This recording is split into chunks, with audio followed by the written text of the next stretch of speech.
Donna's story. My story starts in late July. It was July 21st, I think. It was the first day of our holiday, a hot July day. I stood in the sun and looked at the sea. It was 11 o'clock in the morning. I was on the boat at Portsmouth with my mother and father and my sister Louise. Seabirds played near our big boat and the small boats near us on the sea. I started to look at the people with us on our boat. They all watched the seabirds and talked and laughed. They were all happy on the first day of their holiday too. And suddenly there he was, this tall, quiet boy in a blue and white shirt. He was really good looking. I'll always remember, wow. He's lovely the first time I saw him. He didn't see me then. He was with some friends. One of the boys was his brother, I think. They had the same blue eyes, the same mouth and nose, nearly the same hair. His brother and one of the boys with him tried to catch the seabirds, and he smiled at them. Then they came and stood near us, and they talked about the small boats on the sea. I watched him over Louise's head all the time. His brother and his friends made a lot of noise, but he was quiet and didn't talk a lot. Then suddenly he looked at me and his eyes stayed quietly on me, and he smiled his lovely smile with his shy blue eyes. The people near me on the boat, the sun, the sea, the birds, the noise of his friends, time, it all stopped. At that moment there was only him and me and him. Him and his smile for me. Only the two of us. Slowly, very slowly, the boat started to move away, across the water to Spain. It takes a day and a night on the boat from Portsmouth to Santander in Spain. A day and a night together on the same boat with him. It was a big new boat with cafes, shops, a cinema, and a disco. In the evening, Louise and one went to the disco together. We had a Coke and listened to the music and watched the dancers. But he wasn't there. Then suddenly a tall boy in a black and white shirt came in. It was him. He was with a friend. They stopped and looked slowly at all the people in the disco. It was dark in there and he stood and looked for a long time. Then he saw me and he smiled a big, friendly smile. I wanted to stand up and sing and dance with him. He came across the room and stopped near our table, and he asked me to dance. Suddenly he wasn't shy with me. We danced together for a long time after that.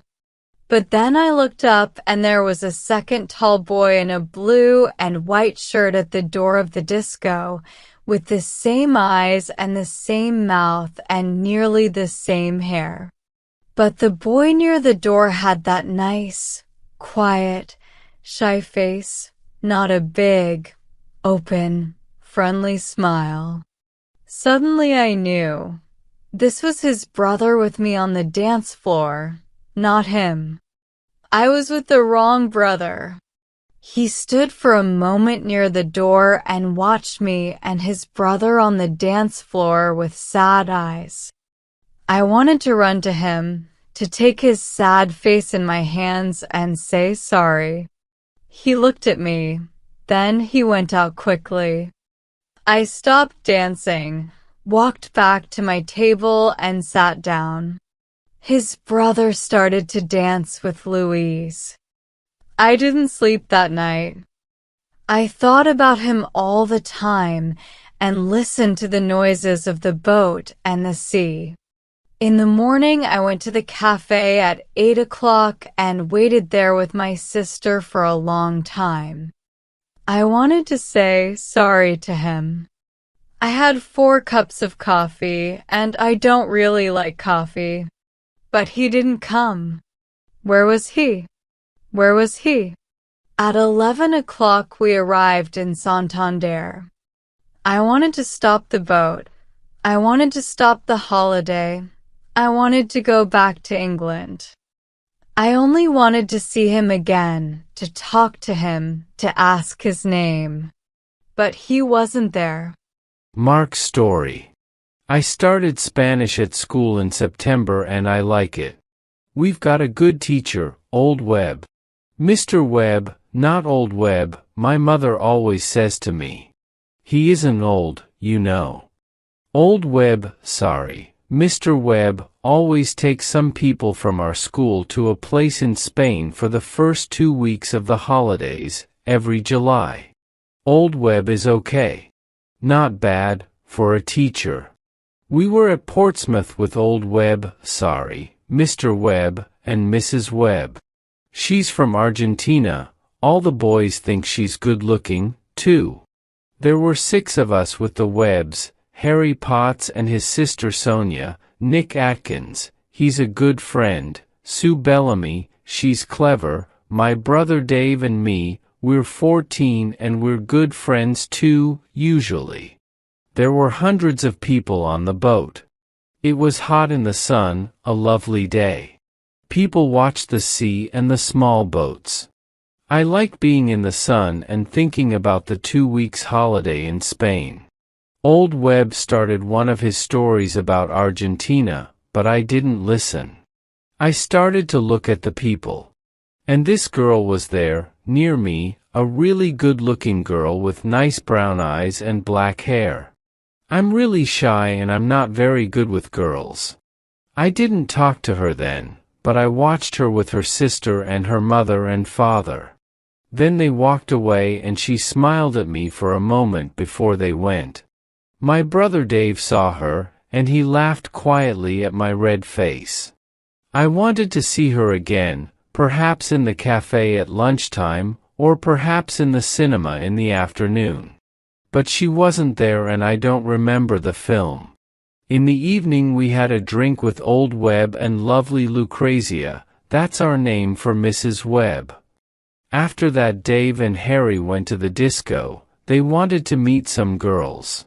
I don't like dancing, but I went to the disco later. I wanted to see her again, the lovely girl with the dancing brown eyes and the nice smile. It was dark in the disco, and I stood near the door and watched the dancers. Then I saw her on the dance floor, and she was with Dave. With my brother, Dave. She smiled at him, too, a lovely smile. I didn't want to watch, I walked out. I went and looked at the sea and thought about things quietly. I thought about her and Dave. I was up early in the morning, before 6 o'clock. I went out again and watched the early morning sun and the sea. There was only one old man and the sea birds there with me. The old man smiled at me, but we didn't talk. I liked being quiet. I went in and had a coffee in the cafe, but I didn't want to eat. All the time I wanted to see her. I wanted her to walk into the cafe and come across to my table and sit down with me and tell me her name and talk to me. But she didn't come. I waited and waited, but she didn't come. At 8 o'clock I went to find Nick and Dave. Dave was very quiet all day, and he was really nice to me. And I didn't see her again before we arrived in Santander at 11. She wasn't there. The town story. Cumulus is a small town 50 kilometers from Santander, near the sea. In the town there are quiet streets of old buildings, and there is a small square. There are small shops and cafes with tables and chairs in the square, under the trees. A lot of people from Madrid come to Cumulus for their holidays, and a lot of people from England stay in the town too. In the evenings in June and July and August, people like to walk in the streets of Cumulus. They stop in the square and stand and talk together. Their children play together. Some people sit at the cafe tables and have a drink and watch the children or read their newspapers or talk. It was disco night in Cumulus on the evening after the boat arrived in Santander from Portsmouth. There were a lot of people in the square, Spanish people from Cumulus and Madrid, but families from England and France and Germany and Holland too. Some of the English families from the boat were there now, in Cumulus for a night or two. Donna was there with her family, at a table under some trees. Her eyes were on the dancers, but she didn't see them. The music was in her ears, but she didn't hear it. She didn't want to look or listen or dance. She didn't want to be there. She only wanted to see the lovely, shy boy from the boat, perhaps to dance with him. First, Mr. and Mrs. Webb wanted to go to a little place near the beach where they always had good fish. They wanted to have a good time on their first evening in Spain, and later there was the disco in the square at Cumulus. Mark didn't want to go. He didn't want to eat or dance or talk and laugh. He wanted to sit quietly and think about the good-looking girl on the boat. Where was she now? But Dave and Harry and Nick and Sue all wanted him to go. Later that evening, he walked into the square at Cumulus with his friends. They found a table at one of the cafes, and they all sat down. Mark looked slowly at the people at the tables near them. Donna looked sadly at the people dancing and standing in the square. Then their eyes met. Time stopped. He was here. She was here. He smiled at her with his nice blue eyes. She smiled back at him with her dark brown eyes. Suddenly he wasn't shy. He stood up and started to walk across to her. She was on her feet. Their hands met. She wanted to dance now, only with him. The others watched and smiled. They all knew. And Dave? Dave watched and smiled happily. You see, only Dave really knew the story. Only Dave knew his plan for his brother.